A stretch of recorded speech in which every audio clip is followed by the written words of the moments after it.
Yesterday, I experienced my first horror story here in China, and this is excluding the visa horror story, which everyone living abroad has obviously experienced. Now, I've always said I'm very grateful for living in China because it's such a safe country. Like, we have CCTVs everywhere. The people are very scared of the government, so there's not a lot of crime that happens here. They have a very, very low crime rate. Very often, women can walk late at night and nothing will happen to them. But I think this experience has taught me that just because I'm living in a safe country doesn't mean that I'm safe from men. So yesterday I went to the gym as per normal. I came back home, I took a DD back home, and it started pouring.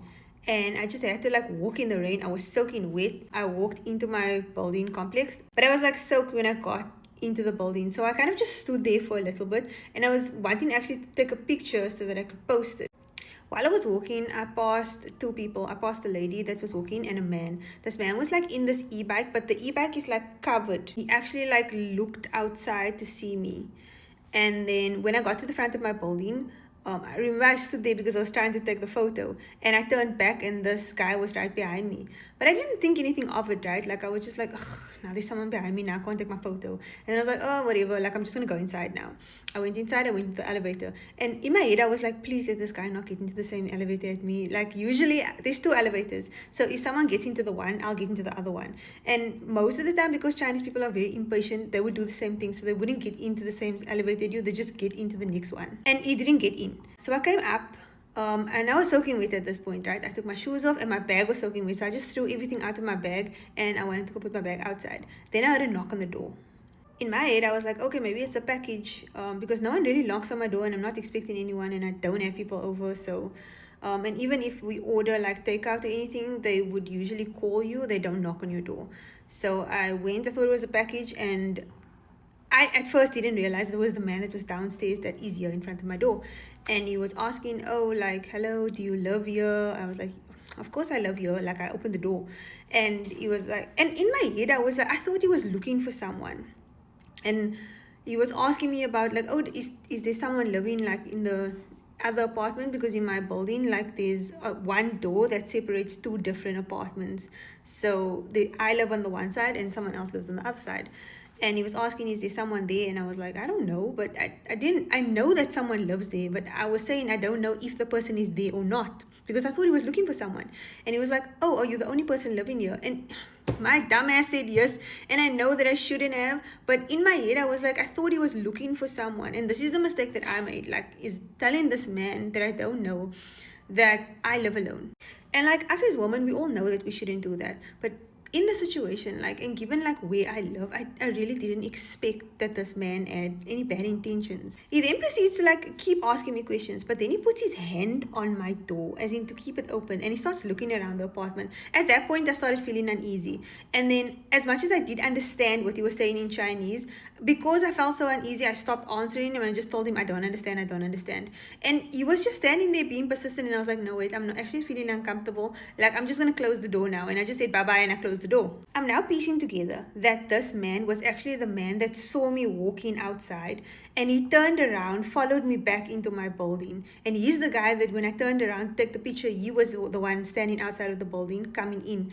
I also pieced together now that he deliberately didn't come into the elevator with me because he stopped and waited to see which floor I was on, let the elevator come back down and come back to that same floor. That's how he knew I was there. So I listened to the elevator open. I can hear him going down to the first floor. And because I now pieced together that that's his bike downstairs and I can see it from my balcony, I'm waiting for him to go out and leave. But I'm standing there and this guy is not leaving. He hasn't left the building yet. Eventually, I hear the elevator come back up and he's back here in front of my door and he's knocking again. At this point, I was like, I'm not opening it. Like, I'm actually scared right now. Like, I'm not going to open this door. He knows that I don't want to speak to him. Like, he knows there's someone here and I don't know him. There is no reason to be here. But he keeps knocking on the door, telling me to open.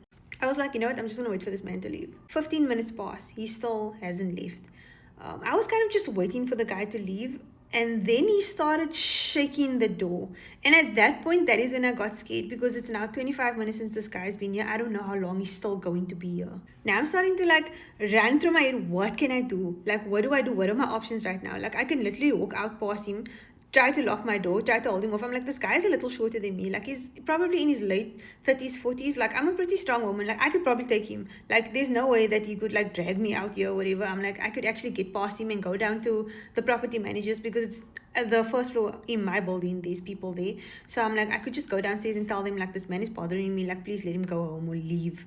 So at this point, I'm like, I really don't know what to do, and I really don't want to go out.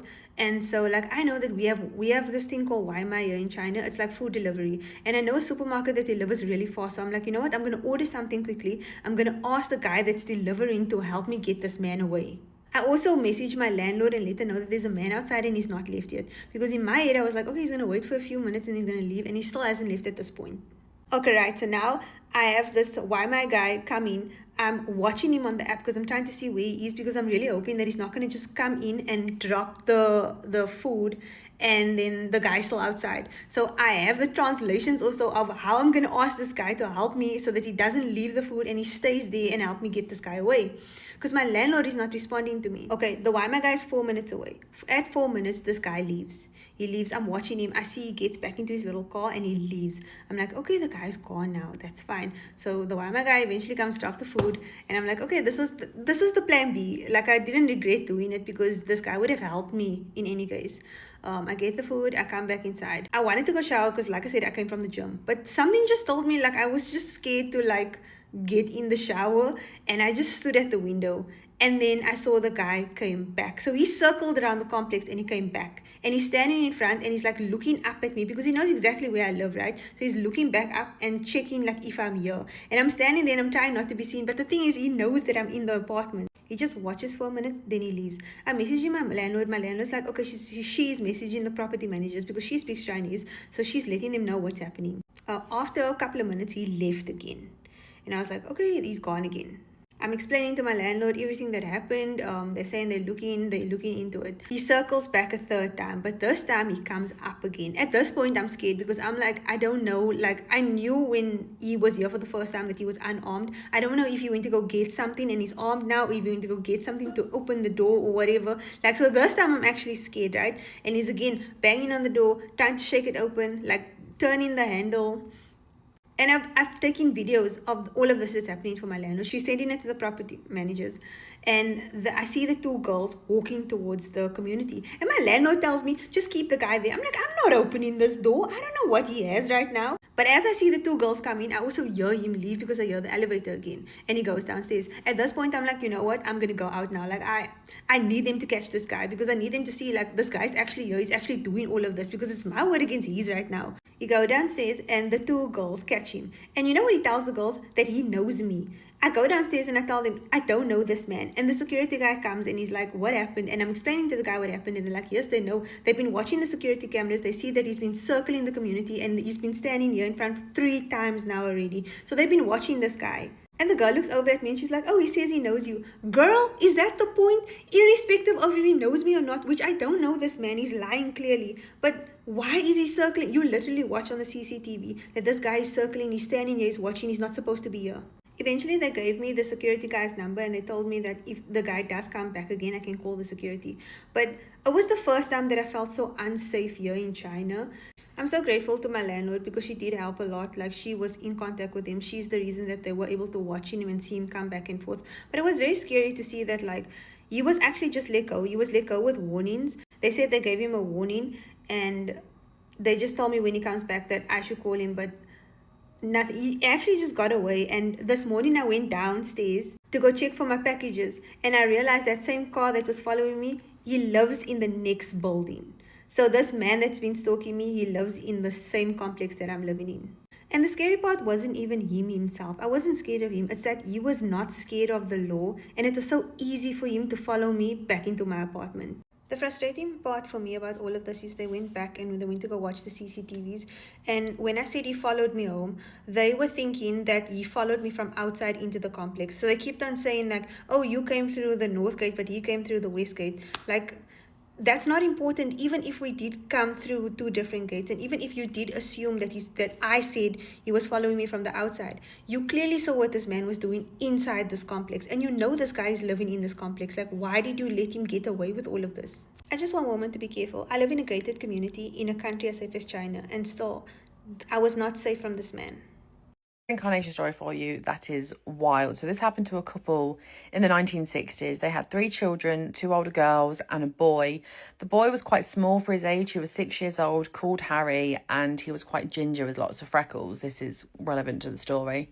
Unfortunately, Harry passed away when he was knocked off his bike by a car, and grief does terrible things to parents, and his mother did not cope with losing her child at all. I mean, I don't think any woman can. Something that she did that was very unusual and also quite sad is she chose to not want to miss Harry. Instead, she just kind of wiped him from existence. She removed all photos from the house, didn't want anybody talking about him. All of his stuff from his bedroom were just gone immediately. And after the funeral, she said, we never talk about him again because it was just too painful to talk about him. About 6 weeks after the funeral, she found out she was pregnant, and she did not want to continue this pregnancy, but her husband really wanted her to, and so did other members of the family. So she decided to continue with the pregnancy. She did not bond with this baby whatsoever. She didn't hold her stomach. She didn't talk about potential names or genders. She was just carrying this child that she didn't want. I also forgot to mention that they moved out of the house that they lived with Harry. So when this new baby was born, it was born in a house that Harry never lived in. New baby was a boy, and he came out looking a lot like Harry, as brothers do. He was quite small, he was ginger, and as he grew up, he was covered in freckles, and you could really tell that him and Harry were brothers. His name was John. When John started talking, he started saying names and places of people that he'd never seen before or never been to. And at first, his family just didn't really think any of it. Kids pick up things from all over the place, so they kind of ignored it. One day, when his mum was driving to a friend's house, they drove by their old house, which John never lived in and never knew of. And he pointed out of the window and got really excited and said, "Look, Mummy, that was our old house." And she turned to John and said, "What do you mean that's our old house? You never lived there." And he said, "Yes, I did live there. I lived there when I was Harry." This shocked his mum because she'd never mentioned Harry before. And she just said to John, "Don't be silly." She kind of just put that conversation down straight away. And she was quite angry. So she spoke to her daughters, her husband and her mum and said, "Have you been mentioning Harry? I don't want John speaking about Harry." And they all said, "No, we haven't spoke about Harry because you told us not to." This is when the little things that John said became more unusual. He'd say, "I want to see a cousin's name, a cousin that he'd never met before." And he said that he enjoys playing with that cousin. Also mentioned some of Harry's best friends' name at school and Harry's teachers' names. He also pointed out parks that he loved playing in while he was Harry. He described Harry's old bedroom, saying it was green and how he had lots of dinosaurs in there. And quite sad, one day when his mum was making dinner, he was sat at the table when he was trying to talk to his mum and his mum wasn't really engaging with him. He said, and this absolutely breaks my heart, "Mummy, why are you sad? You were happy when I was Harry, but you're sad when I'm John." And hearing that completely broke my heart. I think also hearing that herself, it made her change, and she spoke about Harry kind of for the first time with John. She said that Harry was his older brother, he was never Harry. And she allowed pictures back in the house. And weirdly, when these pictures came back in the house, at first John would point out and remember the memories, but then these memories would fizzle away. And by this time, John was about 6, 7 himself, and he just stopped referring to himself as Harry or ever was Harry. As he got older, sometimes his parents and his sisters would question, "Do you have any more memories of Harry?" And he just didn't know what they were talking about. And when they told him what he experienced as a child, he was like, "That's weird. Why would I do that?" This is why I don't know how I feel about reincarnation. Because as a family that is going through grief, if you hear a child saying that they were the person that they've lost, of course you're going to somehow cling to it. That person that I lost isn't somewhere unknown. They've come back to me. Children are unreliable sources and unreliable narrators. And did they just pick things up? Did they hear somebody say about it? It's just weird. But sometimes the coincidences are just too on the nose. How did he describe Harry's best friends? How did he describe Harry's teacher's name? How did he know places he'd never been to? Like, there's things that just don't make sense. And how can it just stop? Like, all of a sudden they just forget everything. Like, it doesn't make sense. I know there's some beliefs around the world that really believe in reincarnation, but I don't know. In a way, it's quite heartwarming, but also just another terrifying thing. Like, can that be real? Anyway, let me know your thoughts and if you've experienced reincarnation before. This lady said that this story started off as just her 4-year-old having this wild imagination, but things got really creepy as time went on. She remembers this started off in October. It was really windy and it was like severe weather, kind of windy, that everybody had to be in their homes. They all stayed in the living room together just to make sure nothing bad happened. She remembers how everybody decided to watch a movie, but she noticed that her 4-year-old just stayed by the window at the door. She thought he was intrigued by how the trees were moving very violently and crazy, but that is when he says, "Hey, there's a kid outside." She immediately tells him, of course there's no kid outside. There's no way a kid would be outside right now with the weather like this. She obviously gets up, goes to the window, looks out there, and she doesn't see a kid outside. Her 4-year-old son just kept repeating, "He was right there, he was right there." And he was pointing towards like the entrance of their home. Because they lived in a really secure and safe neighborhood, they didn't have any sort of gate, and by where the cars were parked is where her son was pointed and saying that like the kid was there. A whole year passes. It is October again, and her kid just warned them that there was a kid standing outside the front of the house. Now she must admit that this time she completely ignored him. She was just like, oh, his imagination again. But that was when she heard her 12-year-old daughter's voice say, "Oh yeah, there's a kid at the entrance of the house." Now she got curious, so she gets up, she goes to the window, she looks out there, and there is nobody out there anymore. She asked her daughter if maybe it was one of the neighborhood kids, and the daughter's like, no, the kid outside was dressed really weird. So that night when her husband gets home from work, she mentions what happened and how they saw a kid, but she never saw anybody out there. And her husband was the one that's like, didn't this happen like a year ago? He's like, didn't this exact same thing happen a whole year ago? And that's when she realized that yeah, it did. Although this happening exactly a year later was weird, they quickly forgot about this interaction, especially because that house that they were living in, like nothing paranormal had happened there. It wasn't like haunted or anything like that, so it was very easy, like with time, to forget about this altogether. They obviously moved on with their lives until a whole nother year, and almost to the date of the last time it happened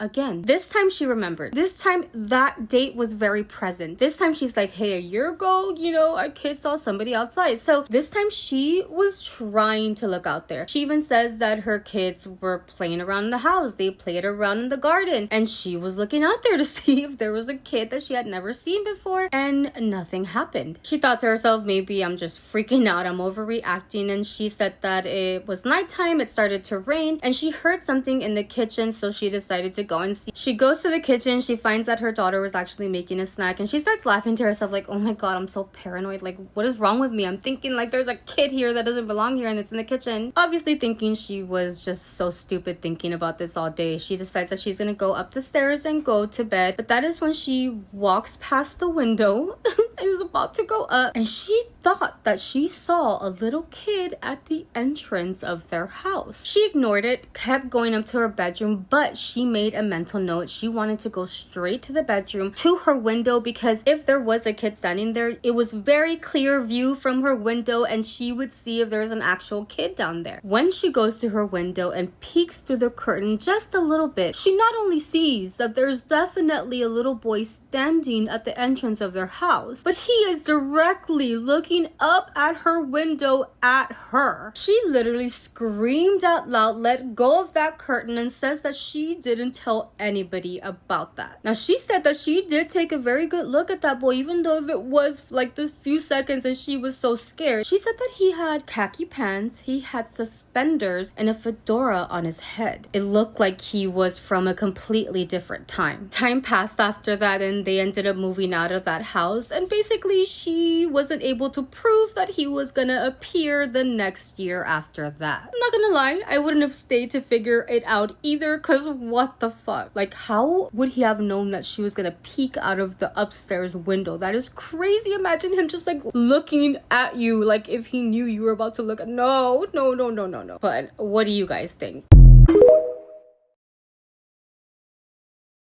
I was born, raised, and still live in the Appalachian Mountains. One time about 10 years ago, something chased me out of the woods, and I'm still not really sure what it was. I've told this story on here before, but I think the video got removed or something, so I figured I should tell it again. I grew up on about 100 acres of land here in Appalachia. So we have the farmland and 3 mountains. I know every inch of the property like the back of my hand. I've been roaming in those hills alone for as long as I can remember. So if you walk to the top of the cliff top on the mountain behind my mom's house, it opens up to this beautiful view of the valley below. It's like one of the best views in the entire county. In total, it takes like 2 hours to walk there. There used to be some old log trails that made it pretty easy to walk up, but those are pretty much gone, so now it's just like straight up mountain, straight up. And there are some caves up there, but I've never been brave enough to go in them myself. My aunt said the last time she went up there, she heard chanting coming from the cave, so that intrigues me. Her telling me that did not steer me away. For privacy reasons, I'm not going to be using my friend's real name, so we'll call her Jenny. It was a beautiful fall day, the weather was perfect, and we decided we wanted to hike up to the cliff. So on the way up, everything was fine. So we get to the bottom of like the cliff facing where we'd have to go around to get to the top so we could see the view. And I started getting like this incredibly uneasy feeling. I didn't tell Jenny that I was scared or anything. I just told her that we should probably sit down and take a break. At this point, all we had to do was climb up the back of the cliff and we would have been there. But I had this overwhelming gut feeling telling me that we needed to stop. So that's what we did. I tried to play it cool. We laid down a blanket. I was burning a smudge stick. And I'm one of those people that don't really talk much when I'm in the woods. I'm just kind of taking everything in and listening to my surroundings. So that's what I was doing, just listening. And to the left, pretty far away, I heard footsteps, which immediately put me on alert. At this point, I still don't think Jenny even knew that anything was happening. But then I heard this thing, whatever it was, walk behind us. It was walking really slow, but whatever it was on 2 feet, and I could tell that it was really big. It was really heavy. I could hear its big feet crunching in the leaves, and it only had 2 feet. It was only taking 2 steps at a time, and eventually I heard it on the right side of us. So at this point, I realized this thing was circling us. It was stalking us. It knew we were there. We couldn't see it, but it could definitely see us. I told Jenny, like, hey, not to alarm you, but I think that there's something watching us and we need to get the F out of here. What's Jenny do? She gets up, she grabs the blanket, and she takes off running. I'm in shock at this point because I know you're not supposed to run, but Jenny's a city girl. She doesn't know you're not supposed to run. I heard the footsteps of whatever it was start to get quicker too. It was still pretty far away, but it was picking up pace. I'm a pretty fast runner, and I knew that Jenny wasn't familiar at all with my family's property or just being in the woods in general. Like I said, she was a city girl. So I caught up with her, just as this thing was catching up with us. I've never ran so fast in my entire life, the whole time being chased. We heard the loud footsteps running behind us, but we didn't dare turn around and look. So we finally make it out of the wood line to my mom's house, and then my mom's dog starts barking and growling at the woods for hours. Like, he doesn't stop. Like, he just does it all evening long. My aunt and uncle live right next to my mom, and later that night my uncle said he was outside messing with something on the side of his house. It was completely pitch black dark outside. You know, there's no street lights out here or anything. It's just dark. Remember, we're in rural Appalachia. So as he's turning the water off on the side of his house, something huge ran at him on 2 feet from out of the woods. He couldn't see it, but he could hear it, and it ran him all the way into his house. It had to be the same thing that chased us out of the woods and my mom's dog was raising hell at. The person that sent me this story called it, I don't think it's a dog anymore. By the way, if you have a story that you'd like to share with our glitch community about glitches in the Matrix, dreams, aliens, cryptids, or the paranormal, you can send it to this email address. And remember, we believe you. Hi. I've been watching your videos and I thought maybe you'd be interested in what I experienced. Yes, we are. This is going to be a long one. Yes. So this took place around Christmas. My boyfriend lives kind of in the middle of nowhere. There's 1 billion nature preserves and a whole bunch of just woods just to set the scene. His grandma was going on vacation, so we were house sitting for her and watching her dog. Now some context. The house is on a major road, and I mean, trying to pull out of the driveway is very challenging, so you have to understand the trust that it gives when I say that the dog doesn't wear a leash when he goes outside. He's very well behaved. He never tries to make a run for it. He always responds when we call his name. Well, except this time. The front of our house is the major road, and then behind her house is the woods, and she trained the dog to poop in the woods so that she wouldn't have to clean it in our yard. But he never goes deep in there, just like in the bush at the threshold where you can still see him in the bush. He never goes where you can't see him, except tonight. Oh my God. So now where the story actually starts. Like I said, it was around Christmas time and we just got a really heavy snowstorm and the snow came up to about our knees. So we were procrastinating letting him outside because we really didn't feel like getting all bundled up and putting on our snow boots. But eventually he needed to go to the bathroom. So we pulled our stuff together and we walked outside. And of course, it was dark at this point because of our procrastination. We opened the back door to lead to the backyard and he walks out like normal, except from the start, it wasn't normal. He was barking out of the door, which the back door is clearly a glass door with no curtains, nothing creepy or anything. But anyway, he normally does that because there's some stray cats that periodically come into the yard. So we didn't really think anything of it. But in hindsight, maybe we should have. Normally, he walks down the front deck and waits at the bottom of the stairs before he goes off. But this time we turned around to shut the door. And by the time we turned back, he was gone. And it might have been dark out, but we had our flashlight and he's a black lab and there was almost 2 feet of snow. So he would definitely stand out in the yard. We kept looking and we couldn't find him and we kept calling his name and he never came back. And like I said, he always responds to his name. So at this point, we started getting pretty freaked out. We were trying our best not to panic, but considering the circumstances, that wasn't going that well. Our next course of action was to approach the tree line to see if he was in the bush and maybe he just didn't hear us. Maybe we were too far away, but as we started getting closer, we kept calling his name and there was no answer, but we did see something. And I don't know if it was him or something else, but we saw glowing eyes coming out of the bush. And you know how dogs' eyes kind of glow when a flashlight shines on them, so it wasn't completely crazy in the moment. And he was a black dog, so it would make sense that if he was in the bush and not in the snow, maybe we would only see his eyes. But he was looking right at us, and we were calling his name, and there was no movement. It just kept staring. Now we started to get really freaked out because if that was him, we know he could see us, and we know he could hear us, so why wasn't he coming out?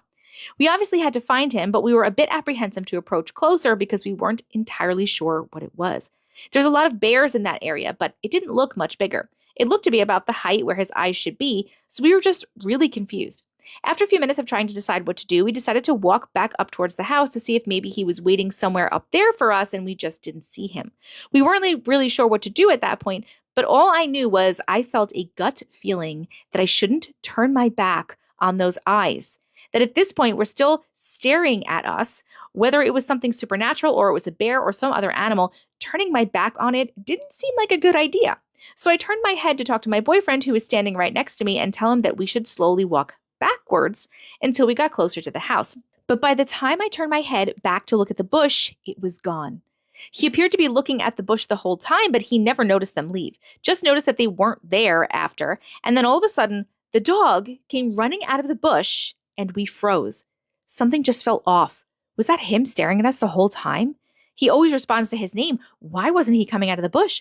We tried to brush it off, so we just stood there staring at us, and normally he would rush over and brush past our legs and ask for pets, or he would find one of his toys that were scattered around the yard and ask us to play fetch. And despite the snowstorm, he did dig out a few of his toys earlier in the day, so he knew where they were, but he didn't go to any of them. He didn't come to us. He just stood there. We called his name and he didn't move. He just stood there. So at this point, we were getting really freaked out and we weren't sure what was happening. And we both glanced at each other, not really wanting to take our eyes off of him at this point. And I could tell that we were both thinking the same thing. I don't know if this is him. Once we said we were going inside, his demeanor seemed to change and he started walking back toward the house and he started to feel more like him. So we tried to brush it off and we thought that maybe it was just a really weird coincidence. We got inside and the first thing that he does is ask for a treat, but he just sat down by the door and stared at us. Now this dog is a little bit chunky in the most loving way possible. He would not refuse his treat. So we offered it to him and he didn't take it. Now, everything adding up is just really freaking us out, and we didn't want to go to bed because if this was some other creature, we just let it into the house, and going to sleep makes us very vulnerable, and I didn't really want to get eaten in my sleep. So we decided to go to the store around the corner for a minute just to get out of the house and breathe. Once we were in the car, we started talking, and we were both feeling the same way. Whatever that was doesn't feel like him anymore. So we decided to do one final test. Every time a car pulls into the driveway, he barks like crazy until you walk into the front door. He's always done that his whole life. So if he doesn't bark, that's the final straw. And you guessed it, we pulled up and it was silent. There was no barking. We walk in the house rather apprehensively, and he's still sitting in the same spot he was when we left. So at this point, we go upstairs to the bedroom and we lock the door and we figure we'll deal with it in the morning when the sun comes up. But falling asleep, it didn't happen because they were scratching at the door all night. The next morning, his grandma got home around 10 a.m. and we were relieved, to say the least. As soon as she got home, we told her everything that happened, but she thought we were just joking. We tried to tell her that we were very serious and to be careful because something was wrong, but she didn't take us seriously. It's been almost a year since then. She claims that everything seems normal and she doesn't have any problems, so I don't honestly know what to think and I'm not sure what happened. My first thought was a skinwalker or something, but wouldn't that have gotten her in the span of almost a year? So I really don't know.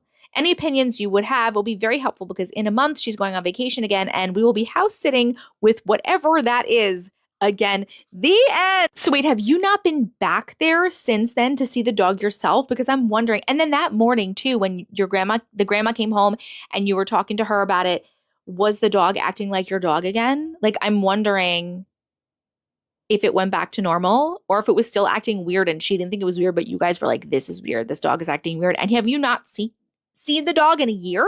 Because I'm wondering your opinions on what the dog is acting like now. Which, if you haven't seen the dog in a year, I guess you'll find out when you go house. My first thought, logical thought, was that the dog was really cold. Because, like, I know my dogs, I don't have dogs now, but when I did have dogs, when it was cold out, my one dog would always, like, run around and play. But then he would get, like, cold and tired, I guess, and cold. And he would just, like, lay in the snow. And we would have to go literally pick him up and carry him. So my first thought was that he wasn't coming to you and he wasn't moving because he was cold and he was just down in the snow. But if he didn't come to you when you called, and that was so normal. If he had been playing in the snow before and he was fine, he knew where his toys were, like, because he was playing in the snow before, maybe it wasn't that he was cold. And then he did come in the house with you when you said we're going in the house. He did come in the house, but then he stayed in the same spot. He didn't bark at the car coming in. Like, if he was cold and that had been a thing, I feel like by the time you guys went to the store and came back, he would have barked. He would have been feeling better because he would have been warm again. He would have barked at the car and he would have not been sitting in the same spot. So I don't know, dude. I don't know. Not Skinwalker, because this is not really a Skinwalker thing. But I'm honestly not sure. I need to hear what you guys think. Please let me know what you think in the comments. This is very interesting and creepy, and watch out when you go back. We had another really creepy thing happen in the van to us yesterday. So we were in Montana staying at this place called 50,000 Silver Dollars. I don't know if anyone's familiar with it. Basically what it is like a combination, like there's a motel, a restaurant, kind of like a truck stop, like big trucks can park there and stuff. A museum inside that has 50,000 Silver Dollars and a casino. And then, like, next to it, there's a gas station that also has a casino in it. That's important for later. But in the back, you can park your van or camper for free for like 2 days. And some of the spots have electrical plugins. We were coming from Yellowstone and it's been really overcast. Our solar hasn't been doing the best, so we were low on power. We stayed here before a couple years ago, and they also offer you can fill up water. So we were like, great, we'll go plug in for power, we'll get water, whatever. So we get in on Wednesday, and we find a spot, we plug in, whatever, blah, blah, blah, blah. Thursday, we work. After work, I go for a run, and then I'm sitting outside of the van. Corbin's still working. I'm sitting in our chair, and there's like, people are starting to like filter in now for like the weekend crowd. It's like a Thursday. So there's like campers and like couples and stuff and like trying to find spots that have plugins. So I'm sitting out there reading and like kind of, you know, waving to people as they go by. And then I'm looking down. It says, so like San Diego coded, like what happened there. And this truck pulls up but doesn't have a pickup truck. Yeah, it doesn't have like a camper or anything attached. Pulls up like maybe 10 feet from me. And because of the thing that happened in San Diego, I'm not going to look at him. Is like 10 feet from me. Corbin's in the van. He blasts his music, like he turns his music up really loud and is sitting there looking at me for maybe like 12 seconds. And I'm just like looking down, do not acknowledge him at all. He fucking peels out like on the gravel, like, yeah, huge dust cloud. Corbin leans out. He's like, what the hell was that? I was like, I don't know. I didn't even see the truck. Like, I didn't look at the guy. Like, that was weird. So we're like, whatever. Don't see him again. Corbin gets done with work. We walk over to where the gas station is to get a few things in the gas station, the one that has a casino in it. So it's like the 50,000 silver dollars building, the inn, and then the gas station. And then we're like parked back here. We walk over to the gas station and Corbin's like, that's the truck. Like, that is the truck that like drove by. I saw it. So we're like, oh, weird. And it's got like the windows down and we kind of try to see if anyone's in there and like there's no one sitting in there. And it's also like still bright out. So we go into the gas station, but because it's got a split casino, we're just like getting snacks and stuff. So we're kind of like, I wonder like, because I didn't look at the guy. I don't know what he looks like. So we're like, I wonder like if that's him, you know, whatever. We get our stuff. We go back to the van and then we go into the restaurant for dinner. Since it's like free to stay there, we're like, we'll go like have food at the restaurant. So when we're done with dinner, we come out and now it's kind of dark and I'm talking to Corbin. I'm like, that was weird with that guy today. Like that reminded me of like that creepy guy that came up to me when we were in San Diego. I'm glad I didn't look at him, like whatever, hopefully he's not around. And again, everyone that's like staying here has either a camper, a pool behind, a van. So you're not like pitching a tent in this area. Anyways, I'm kind of talking to Corbin about it as we walk back from the restaurant and it's like a 4-minute walk. As we're walking up to the van, this guy is parked like next to the van, like next to this other camper, but like the van's here. There's like the road, like the camp loop, and then he's parked here. He's got all of his windows down. He's blasting music, but because it's dark now, we can't see in. Like we can't see him. So we're like, that is so weird. Like that's so creepy. Where he's parked is like not a spot and it's like facing the van. So we're like, oh my God. And like I had said to Corbin originally, I was like, I wonder if he thought I was alone because I was just sitting out reading, didn't see Corbin, but Corbin's like sitting in the front seat working. So as we like walk back, we're both like clocking him, can't see him, but he's like blasting his music and you can see his silhouette like sitting in the front seat. So we get into the van, Corbin takes Piper out to go to the bathroom for the last time, and Corbin like walks around and like is looking at the truck to like make sure whoever's in there knows that Corbin sees there's someone in there. Gets back in the truck, and then Corbin has to do something outside, so he's got our like shuttle door, our handicap doors open. He had to like put something away, so he's doing that, and then he closes them, and I'm in here, and Corbin's phone is in here. And I just hear like banging around, like, and then like, fuck, like someone screaming. I like go outside. I take our pepper spray. I got the pepper spray. I walk outside, but my sandals, I can't find them. So I'm barefoot. I'm walking around. I'm like, Corbin. It's dark. There's no lights. I'm like, oh my gosh, what if this guy is like crazy and like attacked Corbin or something? So I'm like trying to find Corbin. I'm like stressing out. Corbin comes around, he's like, no, like I was putting something away, and then I watched this guy take a paddleboard paddle out of the back of his truck, start like freaking out and like cussing, and like wasn't he saying like he was just shouting nonsense with like swearing and fuck,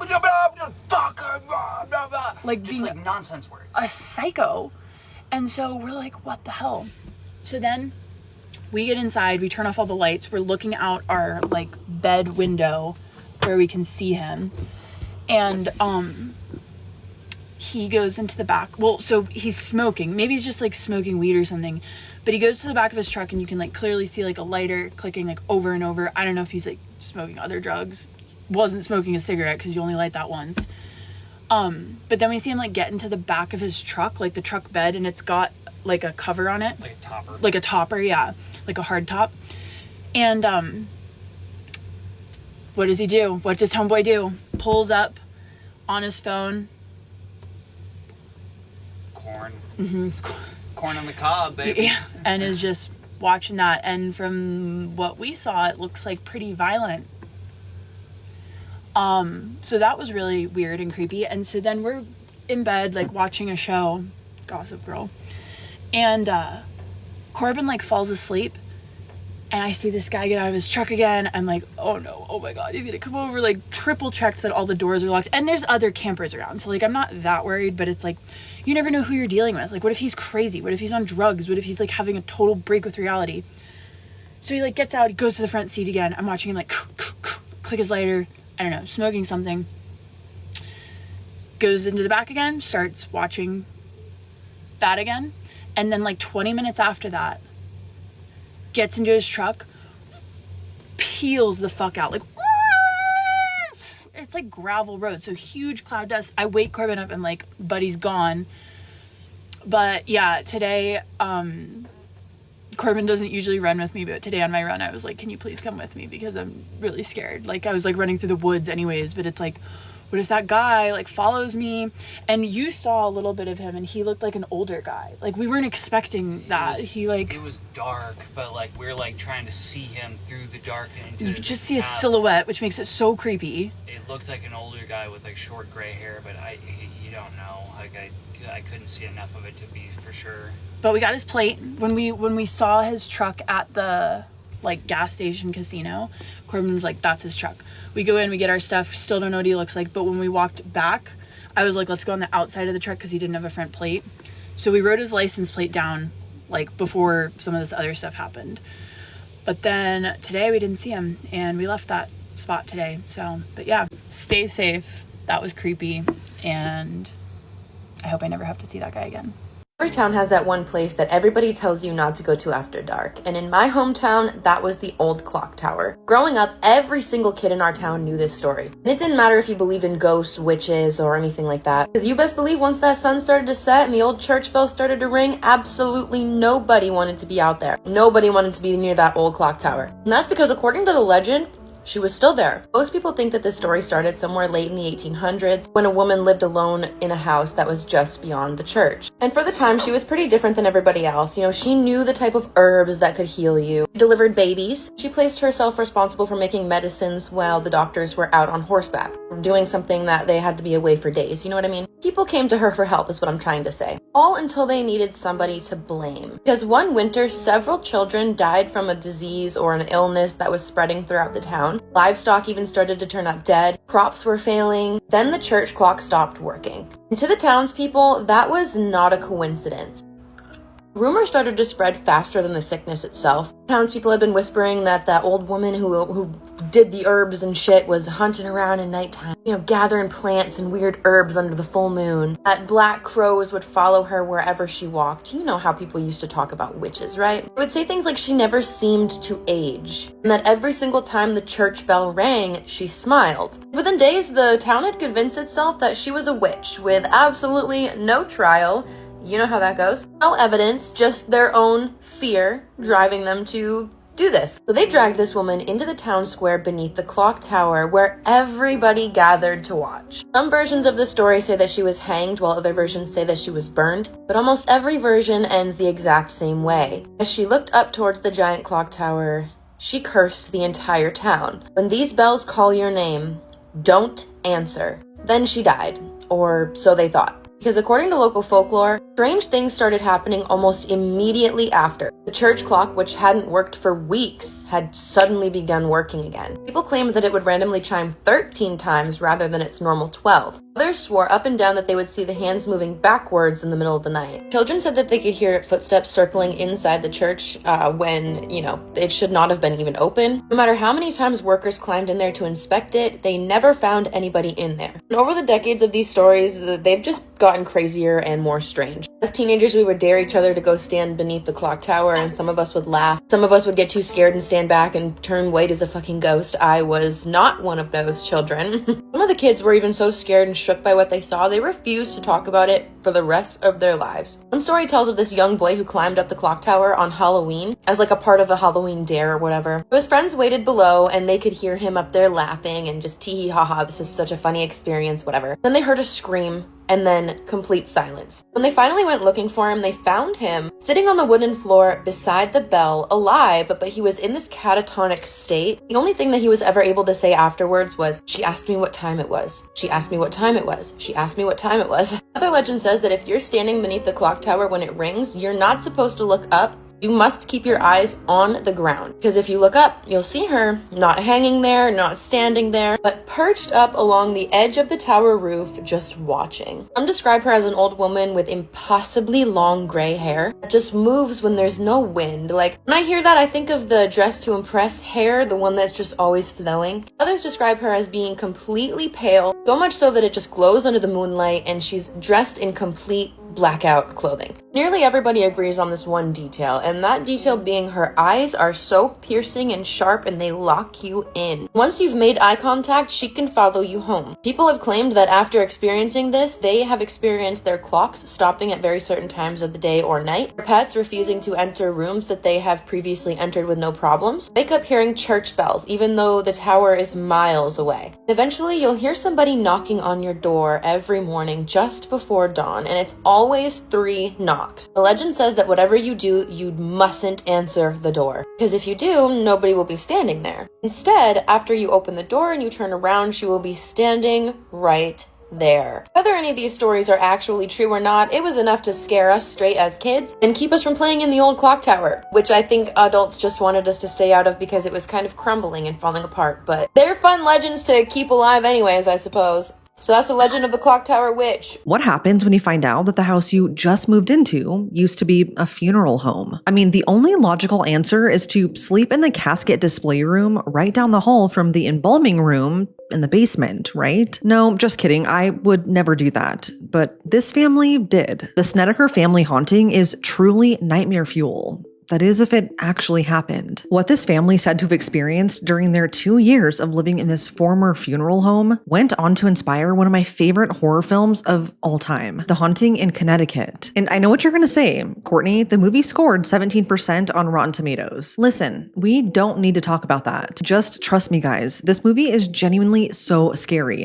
And I know I said that in my last video, which you guys are eating me alive for. But seriously, this movie is one of the scariest movies ever to me. And a bonus, it has Kyle Gallner in it, who is my favorite Scream King. Anyways, if you love a good ghost story and you want to lose sleep tonight, stick around and let's talk about it. So this is the Snedeker family, which consisted of mom and dad, Carmen and Alan, and their 4 kids, Philip, Bradley, Alan Jr., and Jennifer. The Snedeker family lived in Connecticut, and by all accounts, they were your typical loving family. But sadly, when Philip was really young, he was diagnosed with Hodgkin's lymphoma, which is a type of blood cancer that starts in the lymphatic system. This diagnosis really devastated the family, and to make matters worse, they routinely had to make super long drives from their home to the Yukon hospital for his cancer treatments. The drives were painful, long, and on top of already feeling sick, Philip became much more nauseous in the car. So these trips were not easy on the family by any means. Fast forward to the summer of 1986. This is when the Snedeker family began looking for a house to rent closer to the hospital to make things easier on Philip. That's when their sights landed on this beautiful home right here, 208 Meriden Avenue in Southington, Connecticut. It was a beautiful historic home with 5 bedrooms and 2 bathrooms, and this space was amazing because not only was their family of 6 moving together, but the Snedeker family also took in their 18-year-old niece, Tammy. So they rushed to move in. I mean, it was perfect and only 20 minutes from the hospital. On June 30th, 1986, the family signed the lease to rent this home. They got the keys and moved in immediately. And at first, this all felt like a dream. All the kids got to pick their own bedrooms, but it didn't take long for things to go horribly wrong. As Carmen began unpacking, she ventured into the basement, and this is when she made a deeply disturbing discovery. There she found old furniture, dusty boxes that contained photos of deceased people, embalming equipment, and a ton of toe tags, which are little identification tags that are attached to a deceased person's big toe. It was then that Carmen began piecing things together, and once she called the owner of the home, he confirmed it. This house used to be a funeral home, so hundreds of bodies had rested in this house at different points in time. Now, according to Carmen, she said that she had no idea that her new house used to be a funeral home. I guess when they toured the house, the basement was blocked off by building material from the construction workers, so she never got to actually go into the basement. But according to the owner of the home, Daryl, he said that he did tell the Snedeker family what the house used to be. Regardless, it apparently somehow got lost in translation, but it was confirmed. This house used to be the Hallahan Funeral Home, which operated for decades.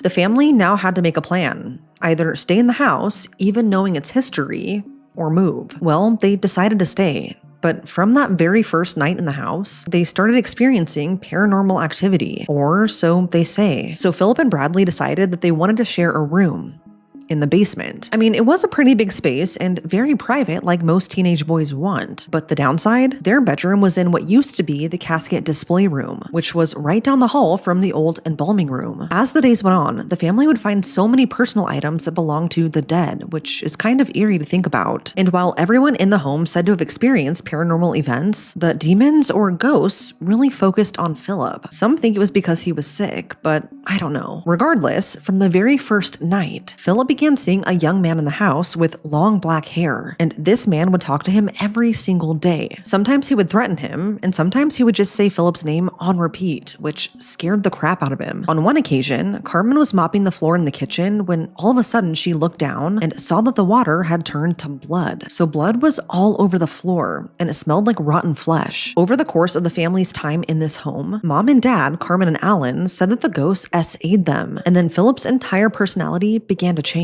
He was once a loving son and brother, but soon he became very volatile. He was now irritable and reckless, and he began doing really cruel things to his siblings. For instance, he locked one of his little brothers in a chest and walked away. And then another time, he strapped Bradley to an old gurney in the basement and spun him around until he was sick and crying. Then after, Philip would just calmly walk away, and he never remembered what had just taken place. The events escalated until Philip physically attacked his cousin Tammy, and afterwards, he was forced to stay in the hospital for evaluation for 45 days. During his stay, Philip told the doctor about the demons that he was seeing in his home, and how he wasn't the only one to see them. His entire family had as well. This really concerned the doctor for obvious reasons, and after assessing the medication that he was taking for his cancer treatments, the doctors came to an official conclusion. The medication he was taking would not have caused hallucinations like this. Instead, Philip was eventually diagnosed with schizophrenia, and again, the doctors ruled out that his cancer treatment somehow triggered his schizophrenia diagnosis. Like, that was not the case, according to them. But what's crazy is that during those 45 days that Philip was in the hospital, the family said that they continued to experience paranormal phenomena. The demons were said to have violently attacked the family, and their focus then turned to 18-year-old Tammy. At one point, Tammy told her Aunt Carmen, quote, "Aunt Carmen, it's coming.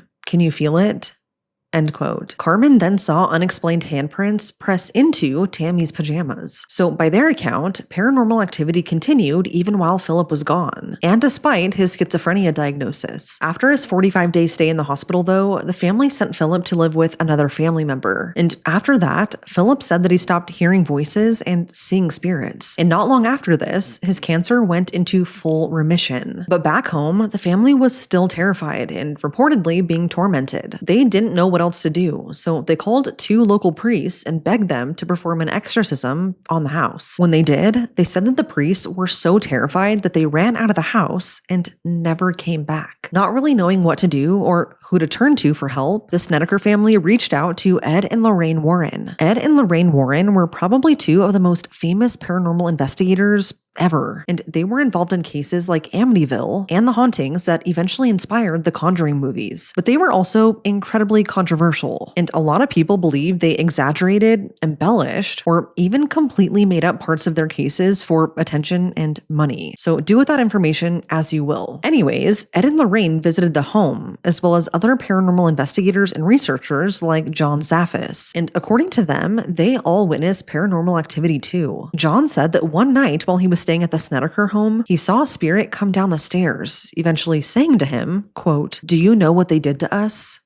End quote. He said this made the hair on the back of his neck stand up. And he said that every other paranormal case that he investigated was like Casper the Friendly Ghost, but not this one. Finally, on September 6th, 1988, a local priest conducted a 3-hour exorcism on the Snedeker home. And after this, all paranormal activity suddenly stopped. Later that same year, the Snedeker family moved out of the home, nearly 2 years after moving in, and they never came back. A couple of years later, the family went public public with their story. They teamed up with Ed and Lorraine Warren, who hired a writer named Ray Garton. Ed and Lorraine hired him to write a book about the Snedeker family's true experience in the house from hell. So Ray interviewed everyone in the family and ended up publishing a book in 1992 about the experience. It's called In a Dark Place. The Snedeker story really went viral and it scared a lot of people, but it wasn't long before people started calling them out for possibly lying about the entire thing. For starters, the owner of the house came forward and said that he believed the family was lying. He said that every single tenant that lived inside the home prior to the Snedeker family never experienced anything paranormal. He kind of called the family out and said that their story lined up a little bit too well. I guess whenever the family brought up the haunting and whenever the paranormal events were said to have escalated, they were behind on rent and about to be evicted. And he was not the only one to think this was all a hoax and a scheme from the family to try and make some money. I guess all of their neighbors also thought they were lying. The Snedeker family was seen on numerous occasions outside their home, and every single time the neighbors saw them, they were joyful and happy. Not at all the scared family they claimed to be. Going even deeper than that, none of Philip's friends believed him either. I guess Philip was known to lie and be a bit of a storyteller, and his friends said that he always wanted to be the center of attention. Another major reason that people think the Snedeker family was lying was because the Roman Catholic Church came forward, and they said that no authorized exorcism was ever conducted at that house. That's not to say that it didn't happen, but I feel like there would be some record of it happening if it did. Lastly, one final thing happened that has made the Snedeker story seem a bit fishy. So the author that wrote the book about their experience, Ray, ended up coming forward as well. He said that while he was interviewing the family for his book, he noticed something. None of their stories seemed to match,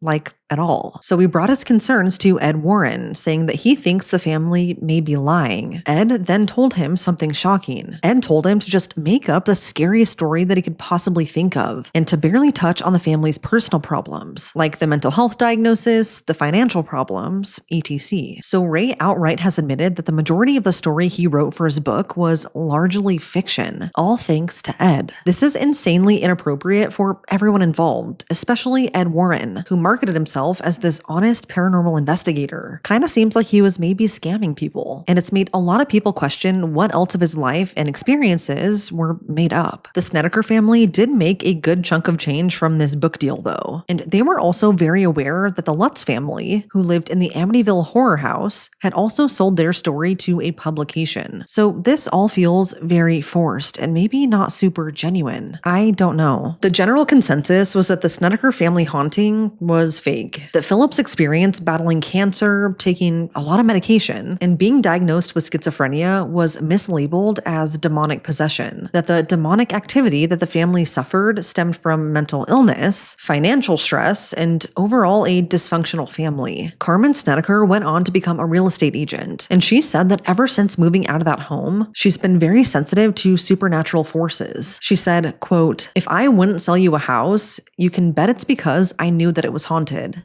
End quote. I'm gonna be honest, I don't think the family was telling the entire truth, but I love a good scary ghost story. And if what they said did actually happen, can you imagine how terrifying that would be? All I know is that this case went on to inspire one of my favorite horror films of all time, The Haunting in Connecticut, which was released in 2009. I don't know why, but it only scored 17% on Rotten Tomatoes, which I'm standing 10 toes down on the fact that that's wrong. It is such a good movie all around, from the acting to the visuals, literally everything. It's one of those movies that I will put on even if I've seen it a handful of times if I know that I want to be scared, like genuinely scared. Like this scene with the dead bodies whose skin was carved, like that is so freaking scary. Also, why do the best movies always score so low? Makes no sense. After this movie came out though, the new owner of this home came forward, and at that point she had been living there for 10 years. She said that she has never experienced anything paranormal inside the house, and that everything the Snedeker family said was ludicrous and Hollywood foolishness. I don't know. What do you guys believe? Do you think that it was all made up or no? What's really sad is that Philip died in 2012 at only 38 years old after his cancer returned. I'll leave you guys with one question.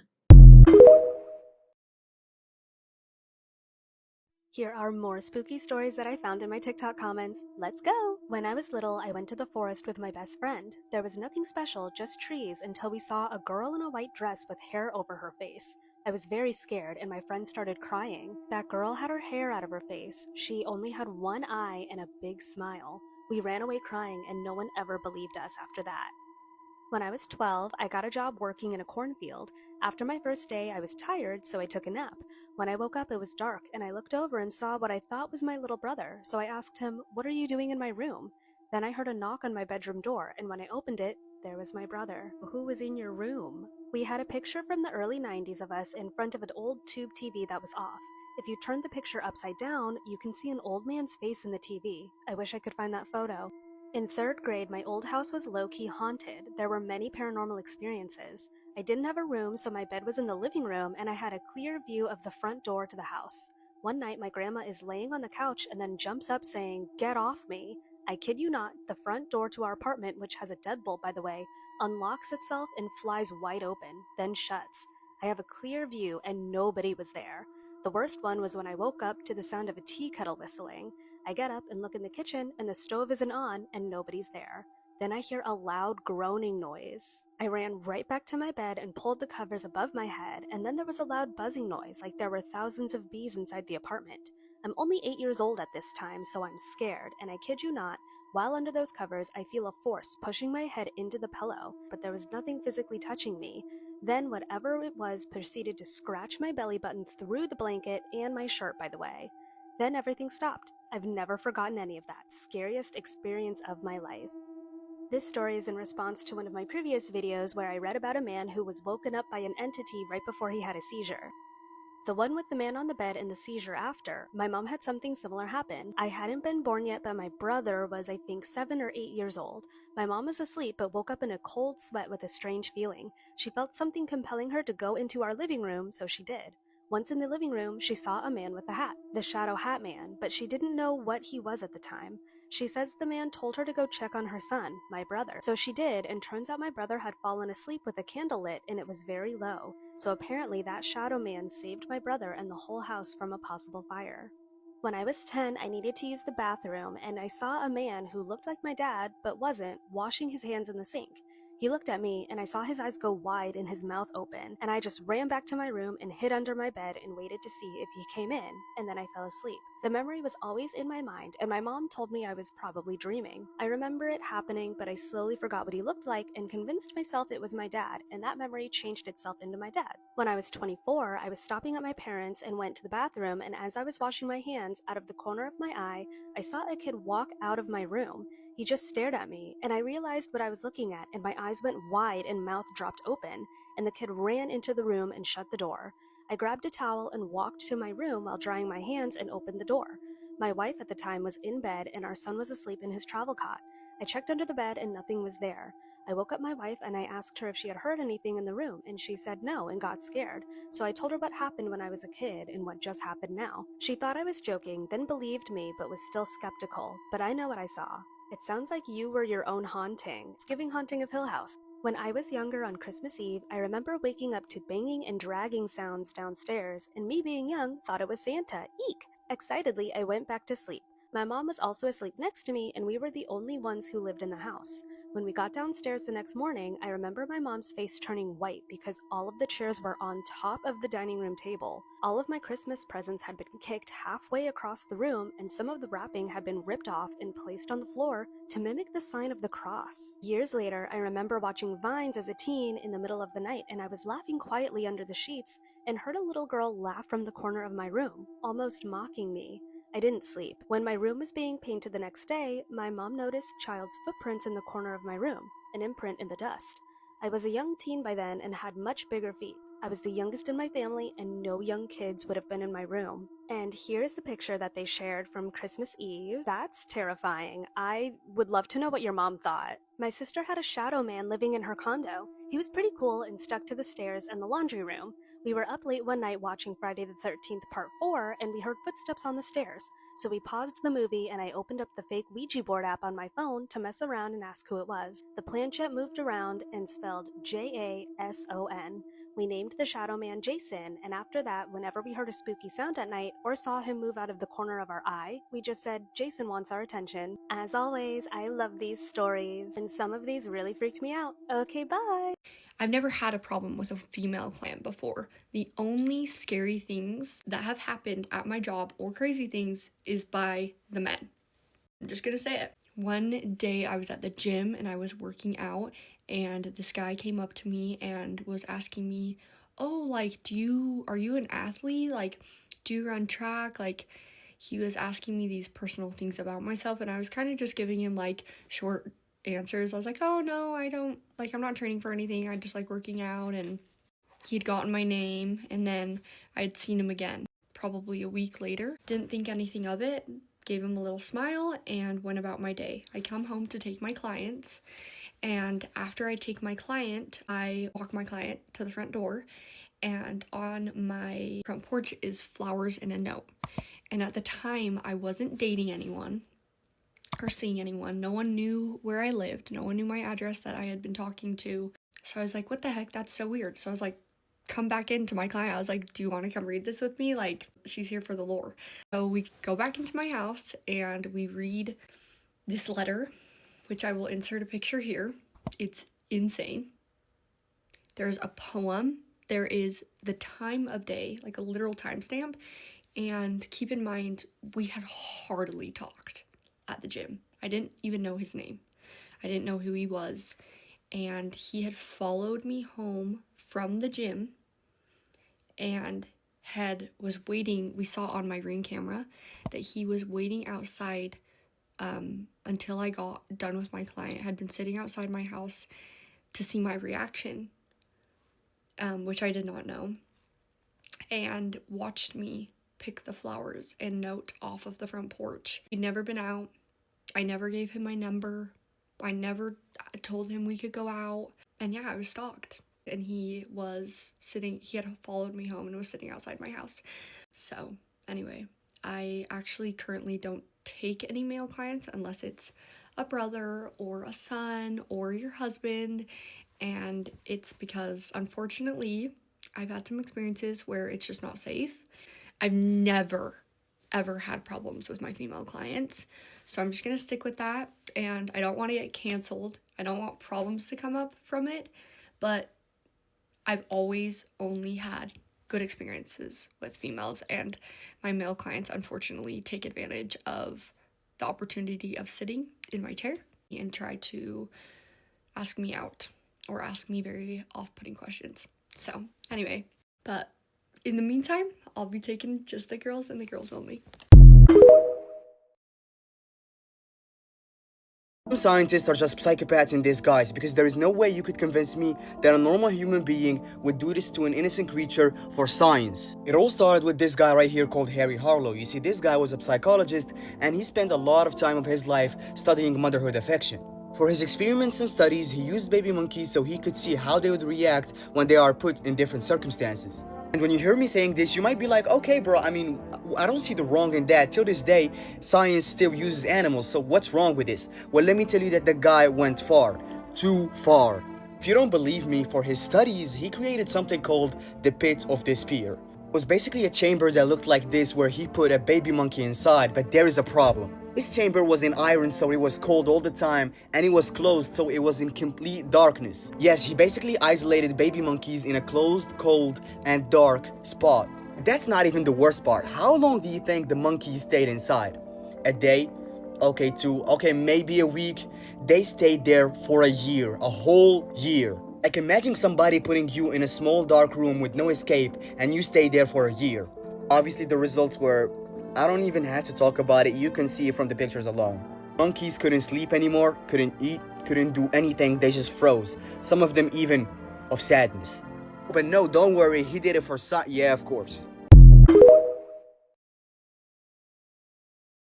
Let me just preface this by saying that this is not my story, but I will be telling it from my POV, so just keep that in mind while you're listening. This is not my personal story, but it will sound like it is. This was actually sent to me by a girl named Veronica, and she does not want me to share her last name or her age or anything about her, but just her story. So thank you for sharing, Veronica.